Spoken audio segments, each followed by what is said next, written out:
In July, Hidalgo County opened its doors to STARS, the State of Texas Active Response to Zika Conference. Public health leaders from across the state came together to talk about the threat of Zika. The statewide summit, led by the Texas Department of State Health Services and Hidalgo County Health and Human Services, focused on the state's response plan, public outreach, surveillance, and epidemiology. The day-long workshop featured 2 tabletop exercises. Experts and leaders walked through scenarios on how they would handle the first confirmed local transmission of Zika in their area. Attendees were able to ask questions and discuss their own response plan with fellow community leaders. Texas has made significant progress in its effort to delay and minimize the impact of Zika on the state. So far, there have been 0 homegrown cases of Zika reported in the state. However, local transmissions of Zika are expected, so experts say it's best to be prepared.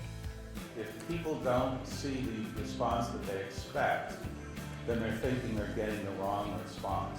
And so we've got to get the message out to our families, to our communities across the state, that we expect clusters of Zika to break out, and we're going to be able to have targeted responses to those clusters.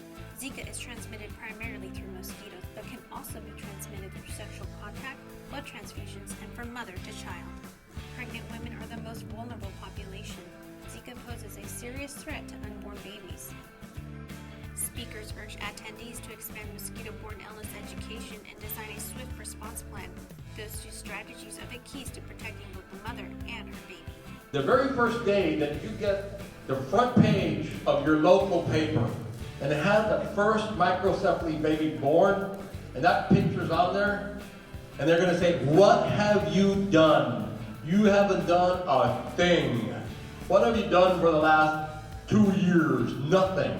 And your response is going to come back and say, "Here's what we're looking at. Here's our plan. Here's our ICS structure. This is how we're responding. This is what we're doing." To prevent mosquito bites that transmit Zika, it is important to always wear long sleeves, pants, and hats while outside.